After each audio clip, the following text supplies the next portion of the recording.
또 소개가 나실게요. 주사님 기도시죠? 네. 네, 기도하겠습니다. 사랑하는 동안 풍성하신 하나님 아버지 은혜 주셔서 감사드립니다.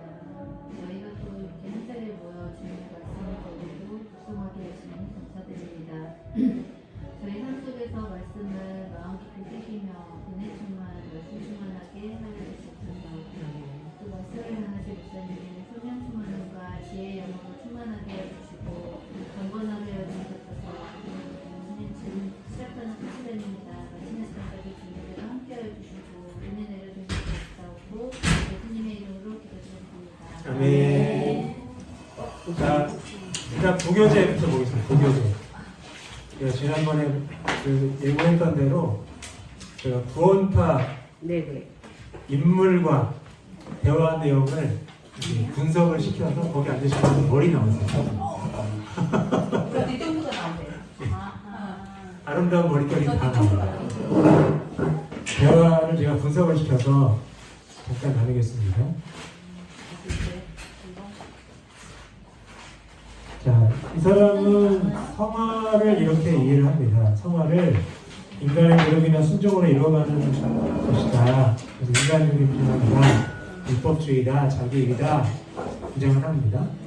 왜냐? 예수님께서 이미 우리의 성화를 완성하셨기 때문이라고 주장합니다. 그래서 이 구절을 딱 정확히 대요. 따라서 인간의 성화를 이루어야 한다는 것은 예수님의 완전한 사역을 부정하는 일이다. 성화는 이미 이루어진 것이지 이뤄갈 과제가 아니다 라고 말하고, 또 자기 부인에 대한 해석을 자아소멸이 아니라 자기 의지 노력을 포기하고 오직 예수님만 의지하는 삶이라고 설명하고, 갈라디아서 2장 20절을 근거로 자기 자신을 완전히 부정하고 예수의 행하심만 믿어야 한다고 주장을 합니다. 이 두 가지 말을 그 구원파에서 해줬다는 거예요? 이 사람이 하는 거죠. 아무튼 이거는 제가 한 것 같은데. 그러니까 맨 위에는 지난번에 일단 2번 밑에 있는 거 제가 한 것 같은데 얘가 분석을 잘못한 것 같고요. 요거 밑에 갈라디아서 2장 20절이 완전히 부정하고 예수님의 행하심만 믿어야 한다 이렇게 얘기를 했어요. 이 사람이. 그래서 구원의 본질을 어떻게 이해하고 있느냐, 죄사함과 상함과 모두 예수님 십자가에서 이미 완성된 것이라는 완전 구원, 완전 성화, 사상을 가집니다. 성화는 구원의 증거이지 그 구원의 조건이 아니다라고 주장을 하고, 빌립보서 1장 6절과 에베소서 10장 6절을 얘기하면서 이건 제가 한 말이었죠. 이거 제가 한 말입니다. 제가 따로 정리할 시간이 없어가지고. 자, 정통교회 성화에 대해서 비판을 했어요, 이 사람이. 장로교나 순복음 등에서 믿음을 가져야 한다, 성화의 과정을 완주한다, 결국 자기중심적이다 라고 비판을 했고, 성화를 고집하는 사람은 자기를 세우는 사람, 하나님의 은혜를 믿지 못하는 사람을 평가. 그러니까 제가 그렇게 주장을 하기 때문에 이 사람은 저도 그렇게 봤을 거예요.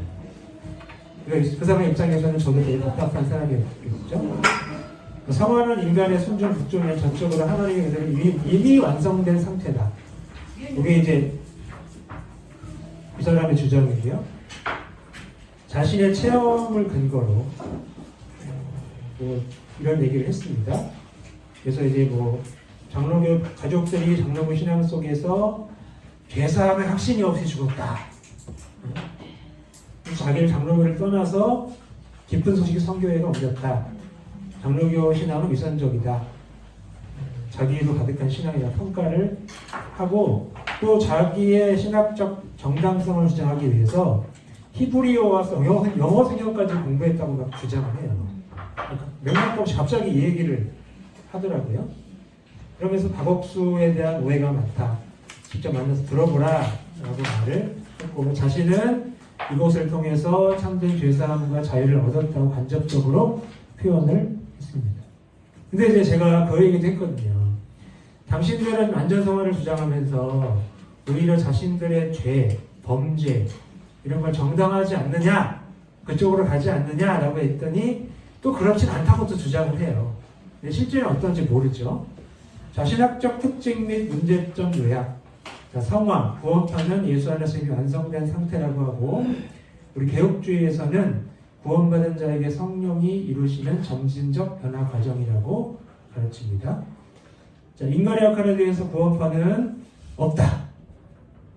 인간의 노력, 순종은 다 자기 의다라고 주장을 하고, 개혁주의에서는 인간의 행위가 원인은 아니지만 은혜에 대한 순종의 반응이 필수적이다라고 가르칩니다. 또 성화의 시제에 대해서는 구원파가 이미 완성됐다. 올레디만 얘기해요. 근데 개혁주의는 이미와 아직, already but not yet, 현재 진행 중이다 라고 가르칩니다. 자, 구원의 이해. 구원파는 칭의, 성화, 영화 모두 예수의 단회적 사역으로 완성된 거예요. 그럼 천국 가야죠. 못하면 남아있어가지고. 자, 근데 개혁주의는 칭의는 단회적 선언이고, 성화는 점진적 변화, 영화는 미래적 완성이라고 가르칩니다. 율법과 순종에 대해서 구원파는 인간 순종을 율법주의로 간주하고요. 우리 개혁주의는 성령의 역사에 따른 은혜의 순종으로 이해를 합니다. 신앙 태도에 대해서 구원파는 인간은 완전히 무력하며 오직 믿음, 지적인 동의로만 필요하다. 또 개혁주의에서는 믿음은 순종으로 드러나고 우리는 변화된 삶으로 열매를 맺는다고 가르칩니다. 자, 요약된 결론. 자, 이 사람은 박옥수가 이끄는 기쁜 소식 선교의 신앙 체계를 따르고 있는데 다음과 같은 관점을 가지고 있습니다. 예수 그리스도의 사역으로 칭의, 성화, 구속이 모두 다 단번에 완성되었다. 따라서 성화를 이뤄가야 한다고 말하는 것은 율법주의고 자기 의를 세우는 행위다.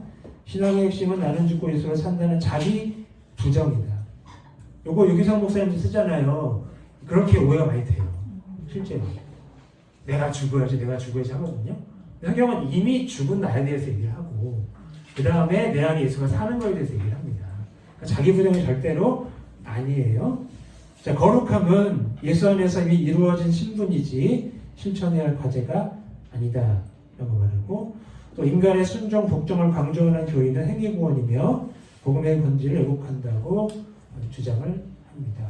이 주장은 정통개혁주의 교리와는 명백히 다르고 구원파의 전형적인 오류, 성화의 단회적 완성론, 완전 성화론을 잘 보여주는 사례입니다. 자, 늦게 하신 분들을 위해서 다시 좀 짚어드리면, 자, 2번의 1번은 제가 한 말이에요. 예? 자기의 부인은 자아소멸이 아니다. 이건 제가 한 말이에요. 자, 그리고 3번의 3번. 요 빌립보서와 히브리서 인용한 거, 요것은 제가 한 말입니다. 나머지는 이제 이 구원파 인물의 주장이고요. 그래서 다시 좀 읽어보셔서 숙지하시면 좋겠습니다. 자, 오늘 6과 주일 성수와 올바른 11조 생활입니다. 자, 주제가 뭘까요? 자, 주일 성수와 올바른 11조 생활이 어떤 의미가 있을까요? 자, 예습을 하셨죠? 어떤 의미가 있을까요? 거룩한 삶의 훈련입니다. 거룩한 삶의 훈련. 거룩한 삶의 훈련. 그래서 이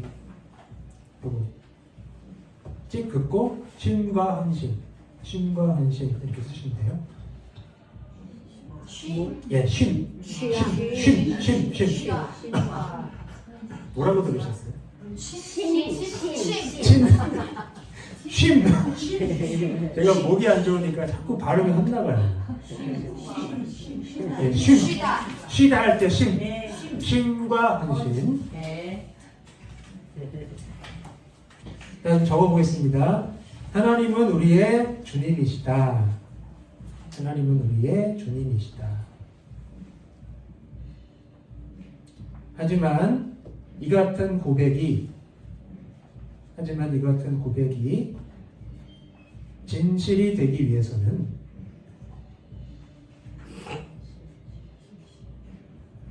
구체적인 실천이 뒤따라야 한다. 하나님은 우리의 주님이시다. 하지만 이 같은 고백이 진실이 되기 위해서는 구체적인 실천이 뒤따라야 한다. 자, 구체적인 실천은 뭘까요? 자, 헌신 말씀드렸어요. 헌신. 헌신은 하나님께 드리는 겁니다. 근데 두 가지를 드려야 돼요. 크게 두 가지. 첫 번째는 시간의 주권이고요. 두 번째는 물질의 주권이에요. 시간의 주권과 물질의 주권을 하나님께 드려야 하나님이 우리의 주님이시다라는 고백의 진실성을 우리가 알 수가 있습니다. 자, 그래서 먼저 우리 시간의 주권을 드리는 안식일에 대해서, 주일 성수에 대해서 보겠습니다. 1번 안식일을 거룩히 지키라. 작은 1번 행복으로의 초대죠. 행복으로의 초대. 근데 행복이라는 단어가 그렇게 딱 들어맞는 표현은 아닌 것 같아요. 그러니까 행복 그러면 우리 입장에서 생각을 하잖아요. 하나님의 입장이 아니에요. 그러니까 하나님의 뜻과 관계된 표현이어야 되는데 이게 좀 주관적 감정으로 오해될 수가 있기 때문에 이 성경적 맥락에서 하나님 안에서의 안식과 평안이라고 쓰시면 더 좋겠어요. 하나님 안에서의 안식과 평안으로의 초대죠.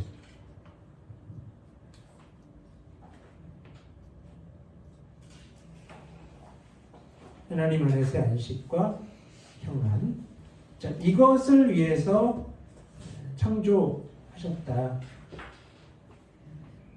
창조된 인간에게 제일 먼저 주신 것은 안식일의 행복이다. 자, 창세기 2장 3절. 하나님이 그 일곱째 날을 복되게 하사 거룩하게 하셨으니 이는 하나님이 그 창조하시며 만드시던 모든 일을 마치시고 그날에 안식하셨다. 자, 하나님이 그 일곱째 날에 안식하셨어요. 왜 안식하셨을까요? 자, 전능하신 하나님인데 안식하셨어요. 하나님은 전능하시니까 피곤하시지 않습니다. 피곤하셔서 쉰다는 뜻이 아니겠죠. 그렇죠? 그러면 뭘까요? 하나님 입장에서 안식? 하나님이 언제 안식하셨어요? 무엇을 완성하시고 안식하셨어요? 창조를 완성하시고 안식하셨어요. 그러니까 하나님 입장에서 안식은 기쁨의 쉼이고, 그렇죠? 기쁨의 쉼이고, 인간을 그 안식으로 초대하신 거죠. 그렇죠? 하나님의 창조가 완성되었음을 선언하시는 하나님의 기쁨의 쉼이고, 또 인간을 그 안식으로 초대하신 겁니다. 자, 왜 초대하셨냐? 자, 인간은 하나님 안에서만 안식할 수 있죠. 그렇게 만드셨어요. 하나님 안에서만 쉼을 누릴 수 있기 때문에 초대하시고, 그래서 안식일을 제정하셔서 인간이 바쁜 노동 속에서도, 이따 말씀드리겠지만 일은 저주가 아니에요. 저주받아서 일이 힘들어진 건 맞지만 일이 원래 저주는 아니에요. 자, 아담도 처음 창조했을 때 일했을까요? 안 했을까요? 했어요. 했어요. 어떤 일 했을까요? 물론 농사는 안 졌어요. 농사는 안 졌는데 하나님이 그 동물들을 하나씩 보내시잖아요. 뭐 했나요? 이름 졌어요. 그게 일이에요. 그런 일. 그 일은 저주가 아니에요. 저주 이후의 노동이 좀 고단해진 것 뿐이지. 자, 어쨌든 인간이 바쁜 노동 속에서도 하나님과의 관계를 잊지 않도록 안식일을 제정하신 것입니다. 자, 말씀을 다시 보시면 아까 이제 창조가 완성되었음을 선언하시는 하나님의 기쁨의 쉼이다 말씀드렸죠. 자, 말씀에는 그대로 나와요. 하나님이 그 창조하시며 만드시던 모든 일을 마치시고 그날에 안식하셨어요. 그렇죠? 완성의 창조의 완성을 이제 선언하시면서 기쁨을 누리시는 그런 쉼이다. 다음 페이지, 안식일에 복 주셨다라고 되어 있는데, 복 주셨다는 정확한 표현이 아니고 복되게 하셨습니다. 복되게. 복 복되게 하사 거룩하게 하셨습니다. 그렇죠? 복되게 하사 거룩하게 하셨어요. 자, 그러면 복되게 하신 건 뭐고 거룩하게 하신 건 뭘까요? 자, 복되게 하사 거룩하게 하셨어요. 거룩하게 하신 것, 안식일을 거룩하다 그러잖아요.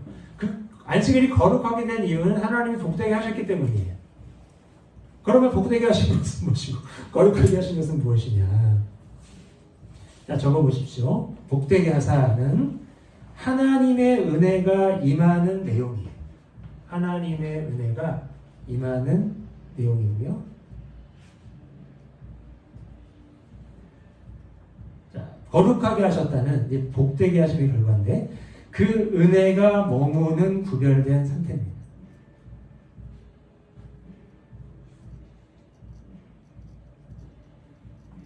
자, 하나님의 은혜가 임해서 그 은혜가 머물게 된 거예요. 그게 복되게 하사 거룩하게 하셨어요.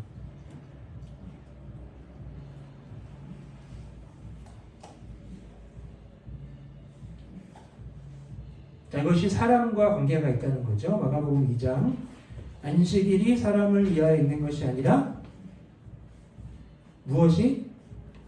사람이 안식일을 위하여 있는 것이 아니니. 자, 안식일은 그러면 정리해 봅시다. 안식일이 사람을 위하여 있는 것이죠. 안식일은 사람을 위하여 있는 날이에요. 그렇죠? 자, 아까 은혜 말씀드렸습니다. 하나님의 은혜를 누리며 쉼을 얻는 날이다. 안식일은 사람을 위하여 있는 날이고 하나님의 은혜를 누리며 쉼을 얻는 날이다.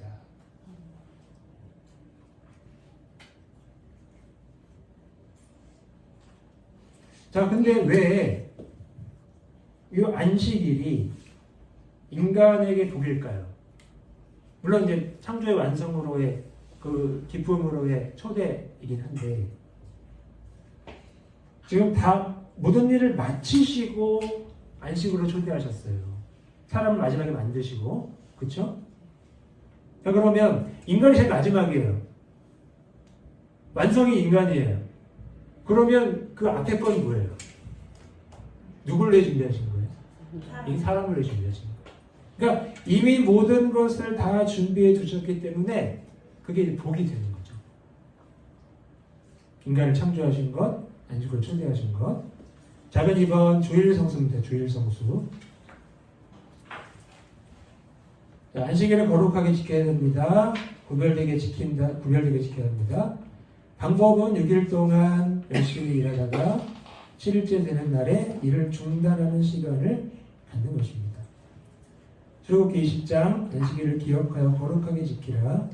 엿새 동안은 힘써 내 모든 일을 행할 것이나 일곱째 날은 내 하나님 여호와의 안식일인즉 너와 내 아들이나 내 딸이나 내 남종이나 내 여종이나 내 가축이나 내 눈안에 있는 국이 격이라도 아무 일도 하지 말라.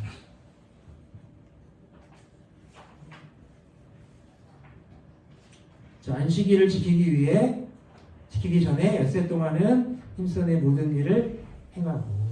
만약에 일이 저주라면 이런 말씀 안 하셨을 거예요.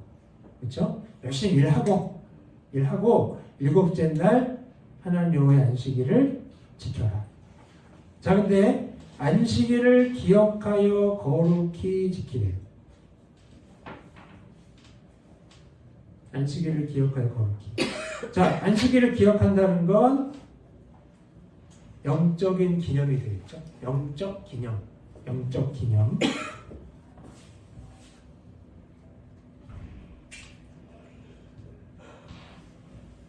자, 그러면 지킨다는 건 어떤 의미가 있을까요? 기억하는 건 영적 기념이고 지킨다는 건 영적 갱신입니다. 하나님과의 관계 속에서 우리의 삶을 돌아봐야 되거든요. 영적 갱신이 됩니다.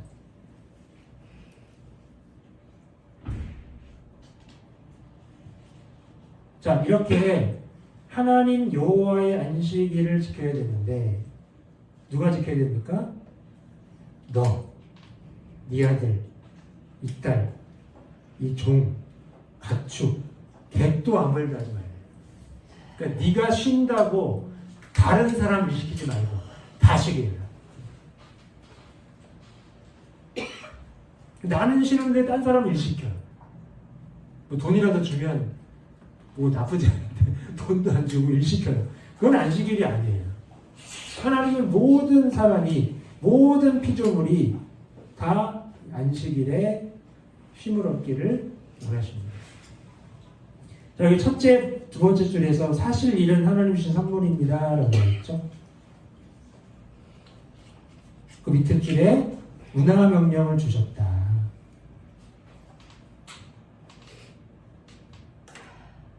그러니까 6일 동안의 일, 이것은 저주가 아니라 창조 명령이라는 것 알 수 있고요.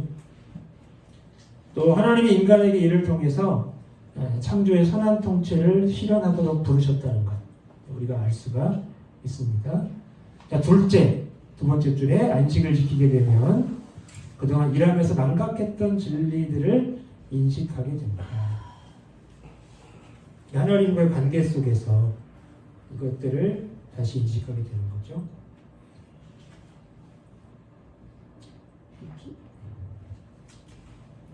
좀 적어보겠습니다. 거룩은 구별됨이라는 뜻이다.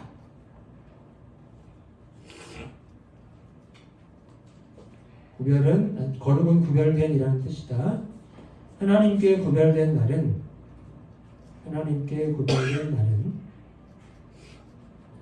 세상 일로부터 자신을 떼어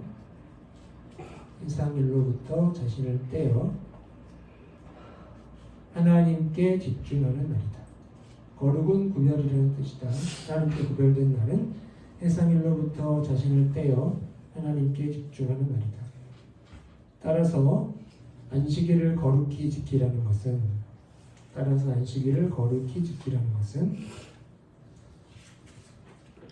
단순히 일을 멈추는 것이 아니라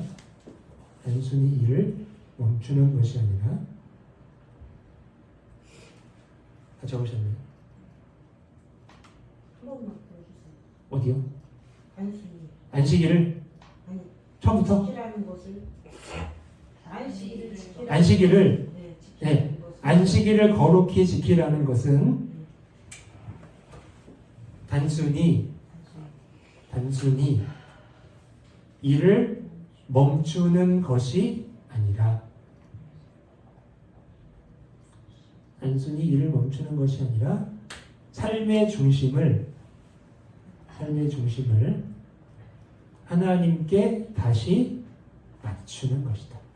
삶의 중심을 하나님께 다시 맞추는 것이다.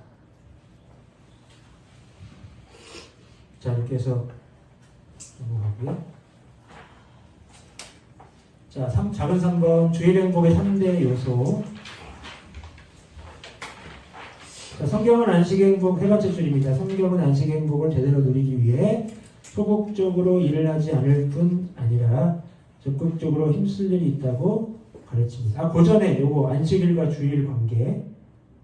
자, 예수님의 부활이 새 창조의 시작이기 때문에 그 새 창조에 참여하는 날로 안식일이 주일로 바뀌어서 지키게 된 겁니다. 이건 상식적으로 아시면 되고요. 자, 적극적으로 힘쓸 일이 있다고 가르칩니다. 자, 그러면 안식은 뭐냐? 안식은 인간의 게으름이 아니라 하나님과의 관계 회복을 위한 적극적인 순종이라고 말할 수 있겠습니다. 하나님은 인간의 게으름이 아니라 하나님과의 관계 회복을 위한 적극적인 순종이다.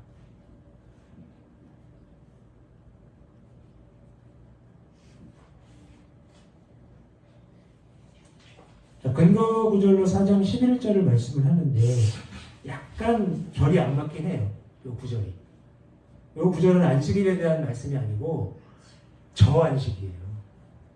우리가 죽음 이후에 들어가게 될 영원한 안식을 말하는 건데 여기서 좀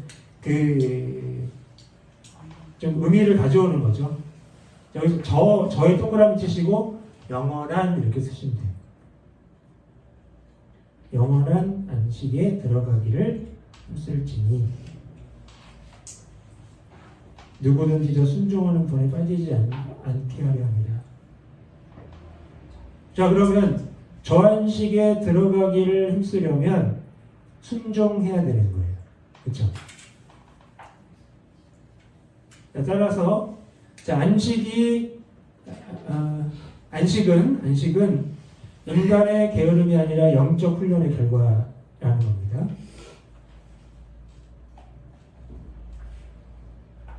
영적 훈련의 결과 안식을 누릴 수 있게 되는 거고, 또 그리스도 안에서 주어진 영원한 안식을 바라보면서 지금 여기서 믿음과 순종으로 그 안식을 미리 맛보는 것이 되겠습니다. 일단 순종, 순종 요 키워드만 갖고 가시면 돼요.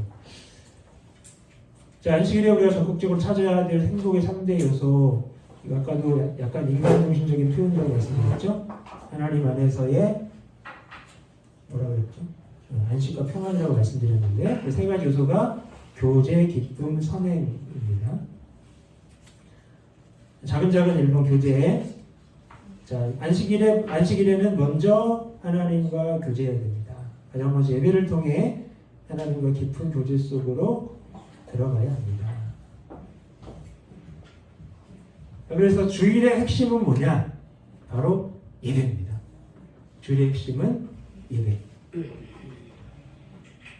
그래서 예배를 빼먹으면 주일에 교회를 와도 안고 없는 찐빵이 되는 거죠. 자, 그리고 이제 우리 이제 그 부서를 섬기는 이제 교사들 있잖아요. 교사들도 유치부 예배도, 영화부 예배도, 중고등부 예배도 예배는 예배인데 그거 들었다고 예배를 안 드리시면 안 돼요. 왜냐하면 주일 예배를 통해서 담임 목사님을 통해 담임 목사님의 목회 철학에 반영이 되고 또 온 교회가 함께 나아갈 바가 선포가 되거든요. 근데 이거를 우리가 함께 하지 못하면 이제 좀 동역하기 힘들다 이렇게 말씀을 드리겠습니다. 자, 근데 예배는 뭐냐? 인간이 하나님과 교제하는 가장 깊은 자리다. 예배는 인간이 하나님과 교제하는 가장 깊은 자리다. 그리고 하나님이 우리를 새롭게 하시는 통로다. 다시 한번, 예배는 인간이 하나님과 교제하는 가장 깊은 자리이며 하나님이 우리를 새롭게 하시는 통로다. 그래서 예배가 주일의 핵심이 되겠습니다. 자, 그 내용이 이사야 55장인데 빈칸에 일단 읽어볼게요. 오라 너희 모든 목마른 자들아 물러나오라. 돈 없는 자도 오라. 너희는 와서 사먹되 돈 없이 겁 없이 와서 포도주와 젖을 사라. 그리하면 너희가 좋은 것을 먹을 것이며 너희 자신들이 기름진 것으로 즐거움을 얻으리라.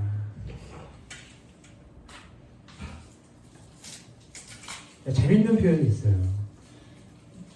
목마른 자들은 물러나오고 돈 없는 자도 오래요. 근데 와서 필요한 것을 어떻게 얻어요? 사래요. 사라고.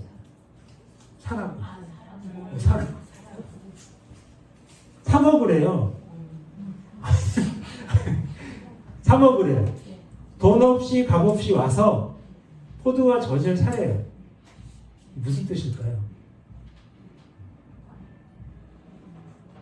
요청하라는 겁니다.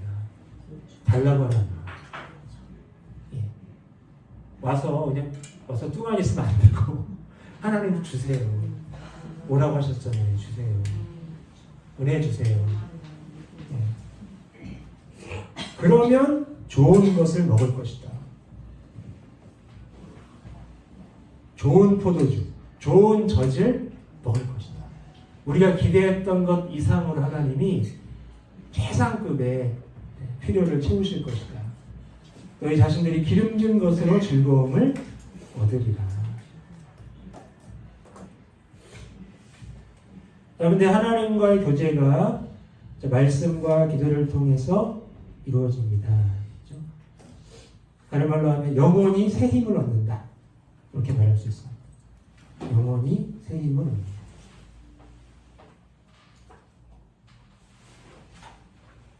근데 이 영혼이 새 힘을 얻는 것 주일에도 가능하지만 주중에도 가능해요. 하지만 주일이 더 중요하다. 성경은 안식에 들어가길 힘쓰라고 권면한 뒤에 하나님의 말씀의 능력을 설명하고 있습니다. 히브리서 4장 12절 하나님의 말씀은 이러하죠. 또한 이걸 믿어야 돼요. 이걸 믿어야 되고 이것을 경험해야 됩니다. 제가 설교를 할 때 가장 저에게 힘이 되고 은혜가 되고 감사가 되는 건 제가 설교하는 내내 저만 쳐다보시고 설교 들으시는 거예요. 고개 끄덕이시는 거예요. 열심히 적으시는 거예요. 아, 저분 은혜 받고 있구나. 정말 갈급하구나. 간절하구나. 그게 너무 감사해요.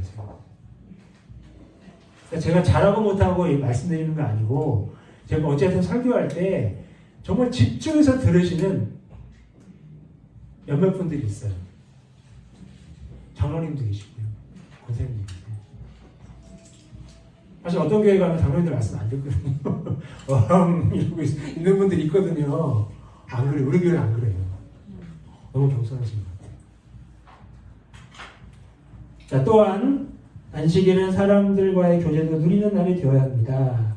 가족과 함께 해야 되고 교회 식구들과 함께 해야 하고 내가 소홀했던 관계들도 돌아가야 됩니다.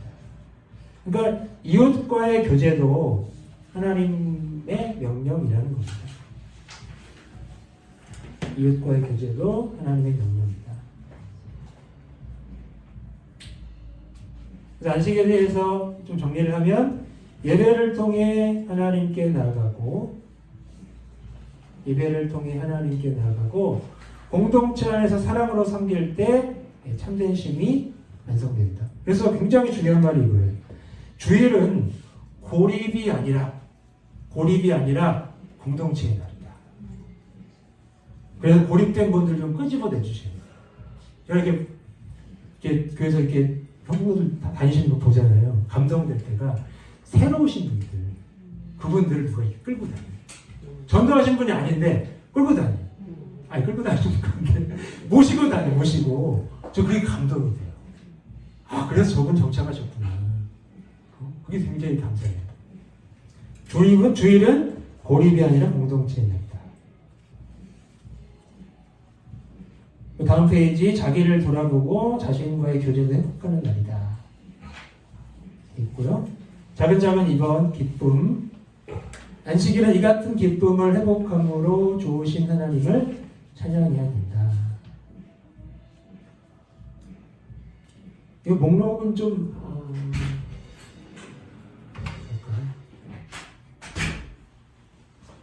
그냥 참고로 하시고요. 자, 휴식과 긴장 완화에 도움이 되지 않거나 경쟁심을 일으키거나 거룩하고 고결하다는 느낌을 주지 않는 즐거움은 삼가야 합니다. 그 옆에 세상적인 쾌락, 이것은 좀 지우시고요. 하나님을 영화롭게 하지 않는 활동 이렇게 쓰세요.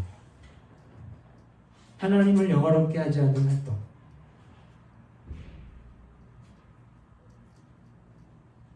이 활동에는 절대 참된 신과 만족이 없다.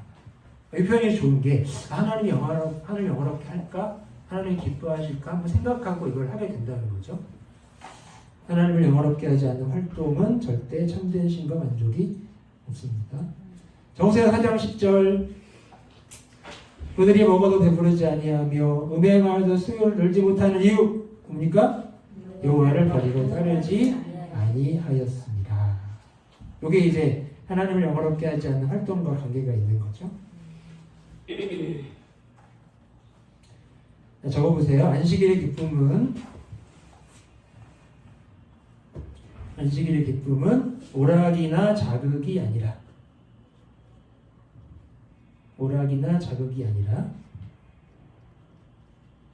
하나님과 함께하는 즐거움이다. 안식일의 기쁨은 오락이나 자극이 아니라 하나님과 함께하는 즐거움이다. 예배, 교제, 식사, 쉼 모두 하나님이 주신 거룩한 기쁨의 표현이다. 예배, 교제, 식사, 쉼은 모두 하나님이 주신 거룩한 기쁨의 표현이다.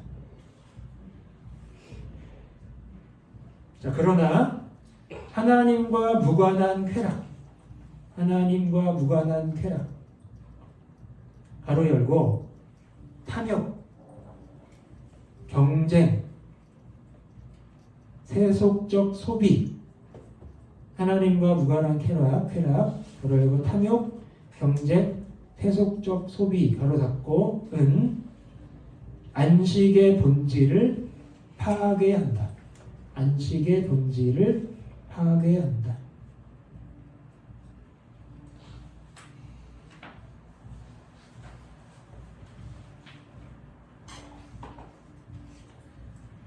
자, 작은 3-3번 선행. 인간은 이기적일 때가 아니라 선행을 베풀 때 행복합니다. 하나님께 집중하는 사람은 자비를 나누게 됩니다. 사람이 양보다 얼마나 더 귀하냐. 그러므로 안식일에 선을 행하는 것이 옳으니라 하시고 이에 그 사람에게 이르시되 손을 내밀라 하시니 그가 내밀매 다른 손과 같이 회복되어 성하더라. 자, 이걸 잠깐 설명드리면 이 병변자를 고치셔서 안식일의 참된 목적을 예수님이 보여주셨죠. 자, 안식일은 사랑을 실천하는 날이고 또 하나님께 집중해서 이웃을 사랑하게 되는 것이고 섬김, 위로, 헌신이 안식일의 열매다. 자, 그 다음에 우리 11조를 거룩히 드려라. 자, 거룩은 구별이라는 뜻입니다. 자, 하나님이 예물을 바칠 것을 명령하고 있다고 하시는데 이 명령이라는 표현을 쓰면 강제라는 느낌이 와요. 그런 의미는 아니고, 자, 신명기 16장을 보시면 너희 가운데 모든 남자는 1년에 3번 곧 무교절, 77절, 초막절에 내 하나님 여호와께서 택하신 곳에서 여호와를 배웠고 빈손으로 여호와를 배웁지 말고 각 사람이 내 하나님 여호와께서 주신 복을 따라 그 힘대로 드릴지니라. 이렇게 되어 있습니다.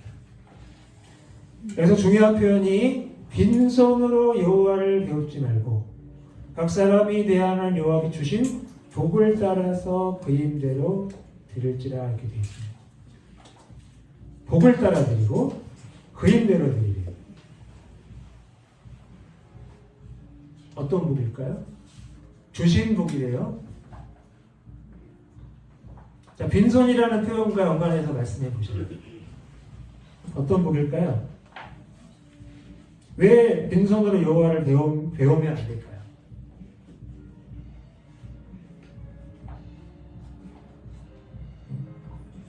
전 이렇게 해석했어요.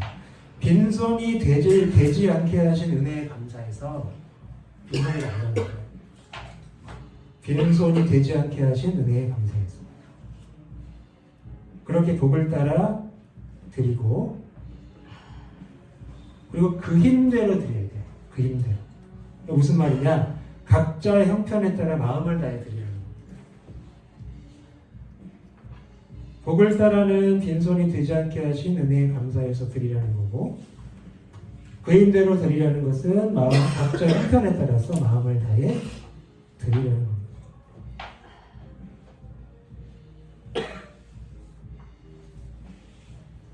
과거에 두렵던 예수님이 헌금통 앞에 계셨잖아요.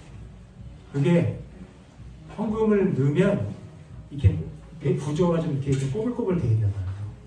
동전이 들어가는 소리가 잘 안 돼요. 부자들이 넣으면 쫙 하고 나고 과부하들은 톡톡 이러는 거예요. 근데 그거는 잘못된 거죠. 그 자체는. 예수님은 그거를 통해서도 이 과부의 헌신을 높이신 겁니다. 과부가 가난했냐? 과부니까 가난하죠. 또 과부인데도 정치인들, 위정자 이 사람들은 세금 가져가고 뜯어가고 착취하고 그랬단 말이에요. 그 상황 가운데서도 힘을 다해서 헌금 드린 거예요. 그래서 예수님이 칭찬하신 겁니다. 자, 오늘날 성도들은 11조와 같은 헌금은 구약의 제도이기 때문에 지킬 필요가 없다. 폐지됐다 이렇게 얘기하는데 신약에서 예수님이 분명히 11조 언급하셨습니다. 자, 마태복음 23장 외식하는 서기관들과 바리새인들이여 너희가 박하와 회향과 근체의 11조는 드리되 율법에 더 중한 바 정의와 긍휼과 믿음 버렸도다. 이것도 행하고 저것도 버리지 말아야 할지니라. 박하, 회향, 근체 뭔지 아시는 분? 박하 향료죠. 그 당시 향료 굉장히 비쌌습니다. 귀중품이라는 게 귀중품. 귀중품에 대한 11조는 드리는데 율법에 더 중한 바 이건 버렸대. 정의, 긍휼, 믿음. 더 중요한 걸 버리고 이건 보이지 않는 거예요. 사실은 눈에 띄지 않아요. 대신 눈에 띄는 거 이것만 드리니까 외식한다, 화가 있다 라고 말씀하십니다. 예수님은 이것도 행하고 저것도 버리지 말아야 한다는 말씀입니다. 자, 그러면 율법에 더 중한 바 이 세 가지는 뭘까요? 정의는 적어보시죠. 정의는 정의하고 땡땡 공동체 내에 불평등을 줄이는 나눔의 원리. 공동체 내의 불평등을 줄이는 나눔의 원리. 공동체 내의 불평등을 줄이는 나눔의 원리. 이것이 정의고요. 긍휼은 경제적 약자들을 돕는 사랑의 표현입니다. 경제적 약자들을 돕는 사랑의 표현. 믿음, 소유의 근본적 주인은 하나님이심을 고백. 소유의 근본적 주인은 하나님이심을 고백. 요걸 버렸대. 버리면 안 된다. 자, 2-1번 물질을 요구하시는 이유. 우리가 하나님은 뭐가 부족해서 받기를 원하시는 분이 아니다. 왜냐? 완전하시고 풍성하신 분이기 때문에. 사도행전 17장 또 무엇이 부족한 것처럼 사람의 손으로 섬김 받으시는 것이 아니니 이는 만민에게 생명과 호흡과 만물을 친히 주시는 이심이라. 그러니까 아무것도 필요하지 않아요. 하나님은 피조물의 섬김이 필요한 분이 아니고 오히려 피조물의 필요를 채우시는 분이십니다. 그렇죠? 이게 가장 기본적이고 중요한 거잖아요. 생명과 호흡과 만물. 따라서 헌금은 하나님께 무언가를 보태드리는 게 아니고 세금 내듯이 드리는 게 아니고 하나님의 주권을 인정하는 신앙의 고백이다. 자, 물질을 요구하시는 첫 번째, 하나님의 주권을 가르치기 위함입니다. 내가 가진 돈은 과연 누구의 것인가? 시편 24편 땅과 거기에 충만한 것과 그 세계와 그 가운데 사는 자들은 다 여호와의 것이다. 자, 땅과 충만한 것, 세계와 사는 자들에게 다 연결되어 있어요. 땅과 그 땅에 충만한 것과 세계와 그 가운데 사는 자들. 그게 다 여호와의 소유예요. 그럼 이렇게 정리할 수 있습니다. 모든 물질과 모든 존재가 다 하나님의 소유다. 모든 물질과 모든 존재가 다 하나님의 소유다. 바꿔 말하면 하나님의 소유권은 모든 소유권은 하나님께 있는 거예요. 그러면 인간은 자, 모든 소유권 하나님께 있어요. 인간의 역할은 뭘까요? 잘 아시는 단어. 네? 크게. 뭐예요? 자신이 없어. 우리 영화 공부가 청지기입니다. 청지기. 네. 따라서 헌금은 청지기로서의 책임을 다하는 행위가 되는 겁니다. 자, 이 사실에 대해서 인정을 합니다. 하지만 그것을 얻은 것은 자신의 능력 덕분이라고 생각을 하는 분들이 또 계세요. 성경의 답변, 신명기 8장 내가 이 재물을 얻었다 말할 것이 아니라 내 하나님 여호와를 기억하라. 그가 내게 재물 얻을 능력을 주셨습니다. 이같이 하심은 내 조상들에게 맹세하신 언약을 오늘과 같이 이루려 하십니다. 이거를 간략하게 정리하면 물질은 우리의 능력이 아니라 하나님의 은혜로 주어진 거예요. 큰 틀에서 우리가 수고하지 않았다는 게 아니고 수고했는데 우리의 능력이 아니라 하나님의 은혜로 주어졌다. 그래서 여호와를 기억하라고 말하는 거고요. 이걸 잊잖아요. 하나님을 잊잖아요. 그러면 우상숭배로 이어지는 거예요. 내가 다 했어. 그러면 우상숭배로 가는 거예요. 그래서 위험해집니다. 자, 물질을 요구하시는 이유 두 번째, 신앙의 시금석. 자, 마음이 어디가 있는지 가장 잘 보여주는 것은 물질을 어디에 사용했느냐 하는 것입니다. 한마디로 정의하면 물질관이 곧 신앙관이다. 물질관이 곧 신앙관이다.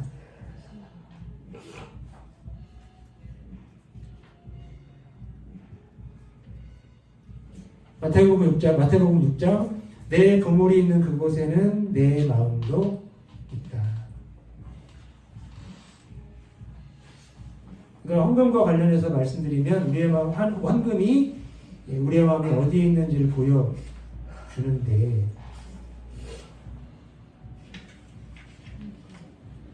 시간이 없어서 여기서 말하는 헌금이 뭐냐면 구제예요. 구제 헌금이에요.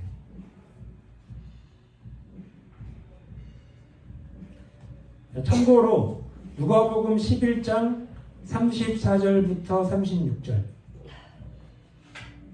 누가복음 11장 34절부터 36절 그리고 12장 22절부터 34절을 꼭 읽어보세요.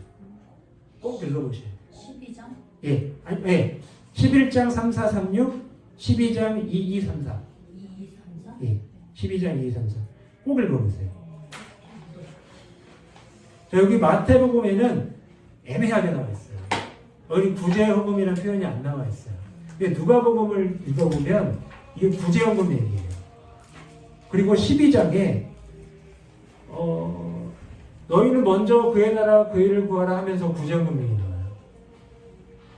그러니까 하나님의 나라와 하나님의 의를 구한다는 건 그냥 우리가 하늘 보고 사는 게 아니고 이 땅에서 우리가 해야 할 일, 하늘에 낡아지지 않는 주머니, 그 구제헌금을 하는 거예요. 그래서 누군가를 돕는 거예요.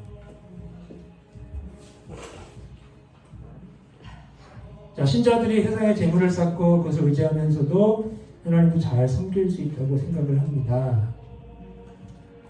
재테크하지 말라는 말 아닙니다. 그걸 의지하는 게 문제입니다. 참 이해가 안 되는 건 충분히 가진 분들이 더 가지려고 욕심을 부려요. 그래서 저분이 자식한테 물려주려고 그러나 자식이 없어요. 그런데도 온갖 방법을 동원해서 돈을 벌려고 해요. 청탁하고 뇌물을 주고 왜 저러는 거야? 그 의지하는 거예요. 근데 얘기 들어보니까 신앙인이래요. 분들 저게 신앙인가? 이해가 안 가요. 좀 무섭다. 사람이 이렇게 욕심에 쓰이면 저렇게 사는구나. 무섭다 생각이 들었습니다. 자, 성경은 분명히 말씀하고 있습니다. 하나님과 재물을 겸하여 섬길 수 없다. 그러면서 앞에 비유를 들죠. 기바인의 주 주인 섬길 수 없다. 이를 미워하고 저를 사랑하거나 이를 중요하고 저를 경외합니다. 하나님과 재물도 마찬가지다. 하나님을 사랑하며 재물을 미워할 수밖에 없고 재물을 사랑하면 하나님 미워할 수밖에 없습니다. 그러니까 헌금에 대해서 얘기한다면 헌금은 일단 물질은 중립적이지는 않은 것 같아요. 하나님과 재물, 만몬인데 이것도 힘이 있어요. 중립적이지 않아요. 그리고 헌금은 하나님을 우선순위로 삼는 행위다. 충성하는 행위다. 요 누가복음 16장도 한번 꼭 읽어보세요. 사모님 많이 힘드신 것 같아요. 자, 실제 돈을 사랑하는 사람은 결국 믿음도 잃고 행복도 잃게 됩니다. 이거 한번 다뤘죠? 넘어가서요. 자, 때문에 하나님이 우리에게 인색하지 않은 풍성한 물질 형질을 요구하시는 것입니다.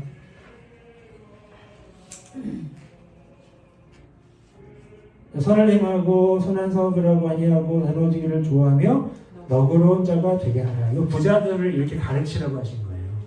부자들. 돈 많으니까 여유가 있어서 다른 데 시선을 돌리거든요. 돈도 막 쓸 수 있고 욕심낼 수 있고 그들에게 선을 행하라. 선을 행하게 해라. 무슨 뜻인지 듣고 넘어가세요. 자신만을 위해 살지 말고 하나님 앞에 가치 있는 선행에 힘쓰라. 이게 선을 행하고요.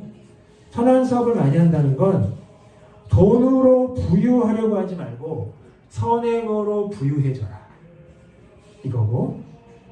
자, 나누어지기를 좋아한다는 건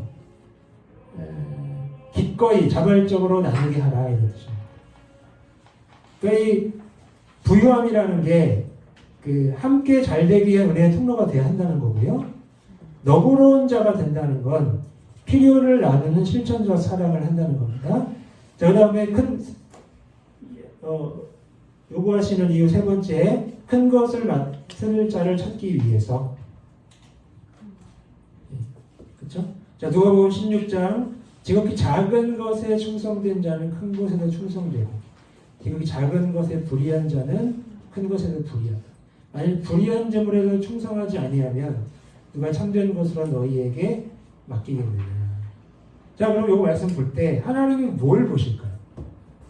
뭘 보실까요? 마음이요? 충성하지 않은 그렇죠. 충성을 보세요. 양이 아니라 충성을 보십니다. 작은 일을 하든 큰 일을 하든 충성하면 하나님 귀히 여기십니다. 더 큰 걸 맡기십니다.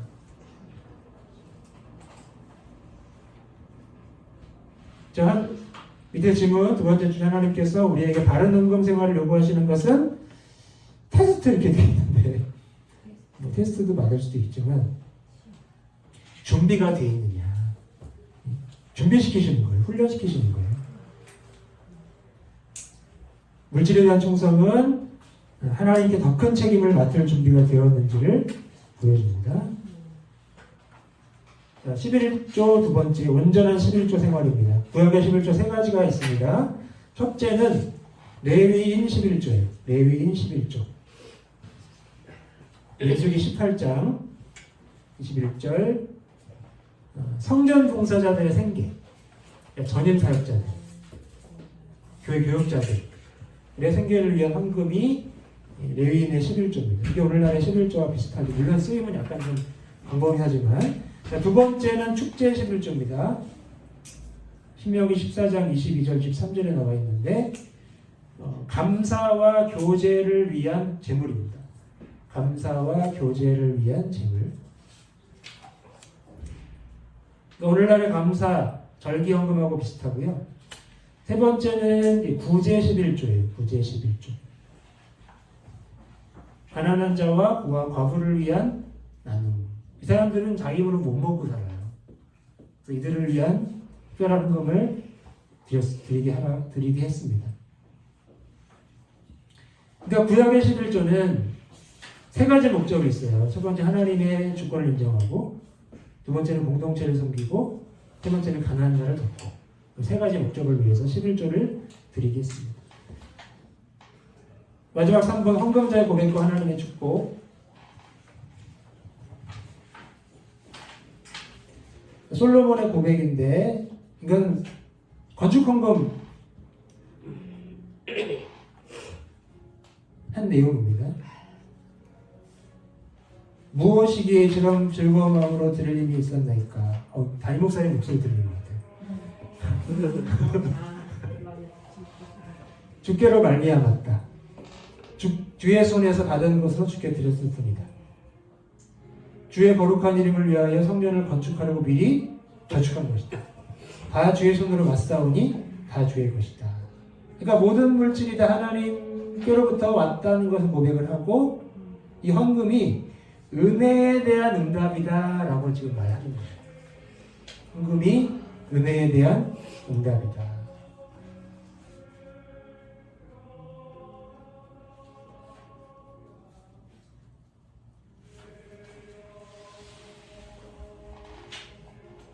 자, 이와 같이 풍성하고 겸손한 물질 헌신에 대해 하나님은 더 풍성한 약속을, 축복을 약속하고 있습니다.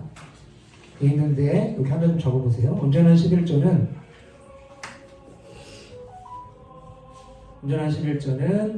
하나님께 바치는 거래가 아니라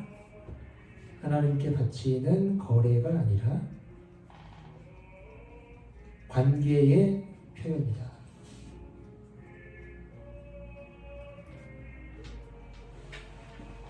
자, 복 받으려고 11조 하는 거 아닙니다. 복 주셨으니까 11조 하는 거예요. 그 말입니다. 그러니까 이 말라기 3장을 오해하시면 안 돼요. 자, 하나님이 왜 11조를 강조하시고 창고에 드리라 하시고 나의 집에 양식이 있게 하고 나를 시험하라 말씀하시는가? 7절부터 12절 전체를 읽어보면 이 당시에 11조를 도둑질한 사람들이 있었어요. 11조를 쌓아서 그 공동체를 섬기는 사람들, 가난한 자들을 섬기려고 했는데 돈이 없는 거예요. 그러니까 하나님이 이렇게 말씀을 하시는 거죠.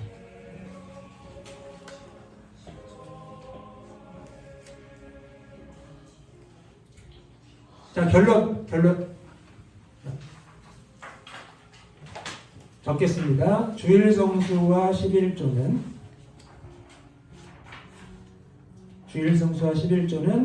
모두 하나님께 속했다는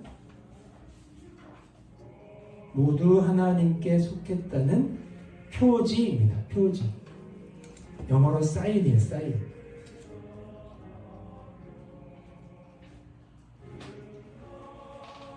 자, 주일 성수는 이제 시간의 주인 하나님이심을 인정하는 거고 11조는 물질의 주인이 하나님이심을 고백하는 거죠.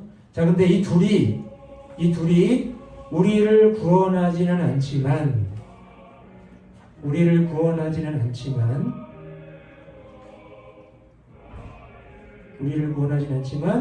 구원받은 자로서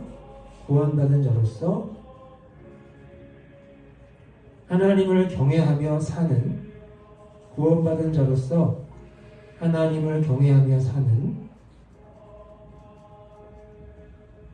믿음의 훈련이다.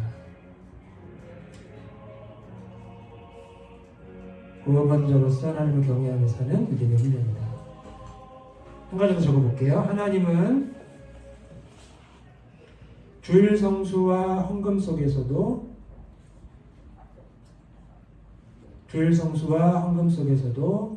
우리의 마음을 보신다.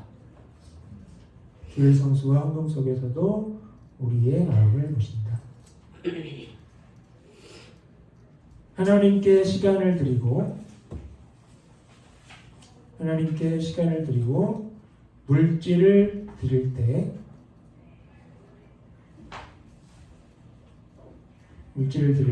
우리는 이 땅에서도 하나님 나라의 질서와 기쁨을 미리 누리게 된다.